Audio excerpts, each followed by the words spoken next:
Thank you so much for watching Landumc Goes There. Please subscribe and hit the like button and the bell notification button. On Her Majesty's Secret Service is a 1969 spy film and the 6th of the James Bond series. It's based on the 1963 novel by Ian Fleming. Following Sean Connery's decision to retire from the role after You Only Live Twice, George Lazenby takes over the role of Bond. He really had no acting credits at that time to his name, only modeling roles. The storyline goes that Agent 007 and the adventurous Tracy, played by Diane Rigg, joined forces to battle the evil Spectre organization in the treacherous Swiss Alps. But the group's powerful leader, Blofeld, played by Telly Savalas, is launching his most calamitous scheme yet, a germ warfare plot that could kill millions. George Lazenby is the youngest actor to portray 007 at the age of 29 during filming. Sean Connery was 31, Roger Moore was 45, Timothy Dalton was 40, Pierce Brosnan was 41, and Daniel Craig was 38. The producers originally intended to explain the change of lead actors by saying that Bond had undergone plastic surgery because his old face was now too well known by foreign spies and terrorists for him to go undercover anymore.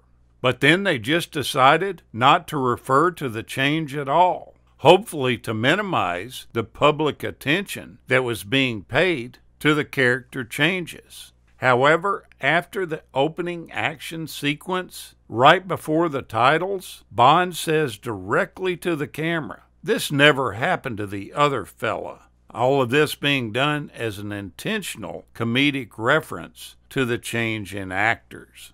During their filming at Pez Gloria, the cast and crew received their per diems in cash. Upon seeing that George Lazenby had a suitcase stuffed full of cash, Telly Savalas saw the opportunity and invited him to a late-night poker game that he regularly held with crew members, where he promptly relieved the new actor quite a bit of the money that he had in there. Upon hearing this, producer Harry Saltzman visited the location and joined the game over Savalas's protest, and in doing so won back most of the money that Lazenby had lost. He then informed Savalas in no uncertain terms that he was not to victimize that boy again.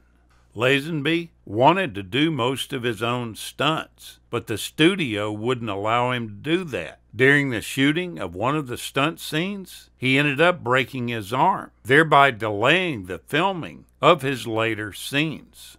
When James Bond is taken into Blofeld's lab, the actor's broken arm is in a cast, and it's hidden by his coat.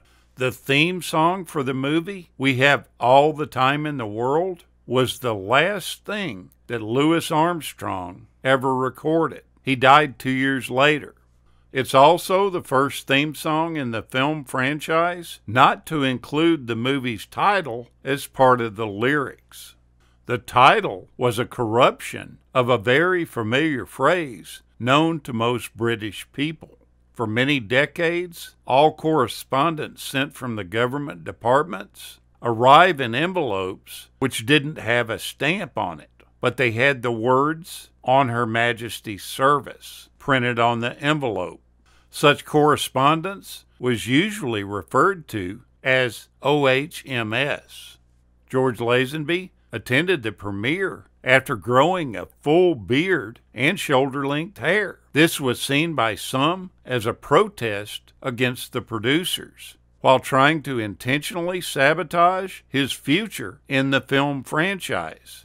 Despite his contract for future Bond films, he was having second thoughts, as he had difficulty keeping up with the rigors and demands of making and promoting the movie. And at the same time, his agent had convinced him that the Bond film franchise would soon lose its audience. Boy, they didn't know what they were talking about.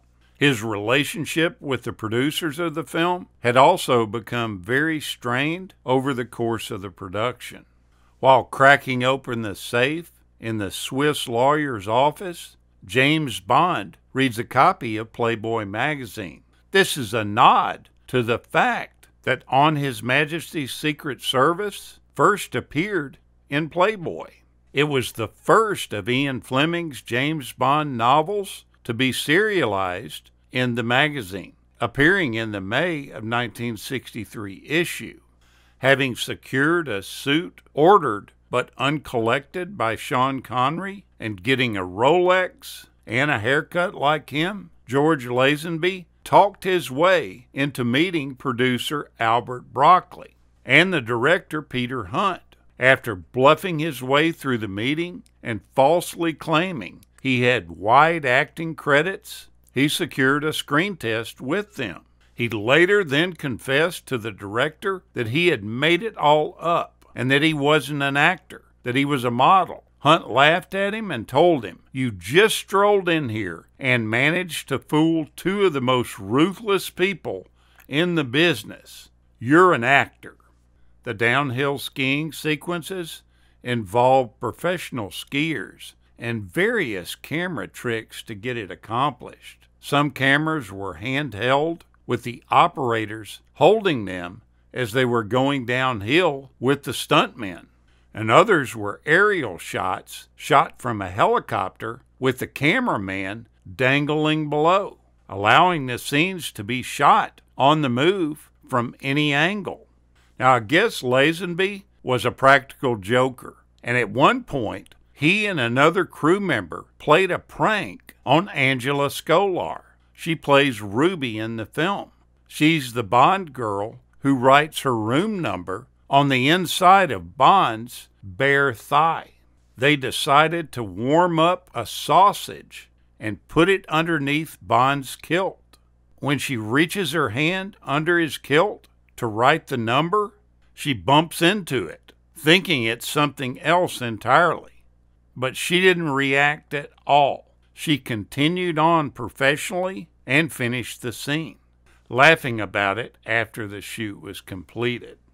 Though it was received very lukewarm upon its initial release, the movie is now sometimes considered the best film in the series and is a fan favorite.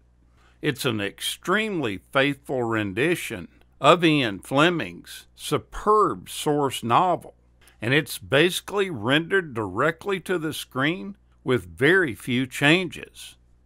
Thank you so much for watching, and we'll continue to chase the classics.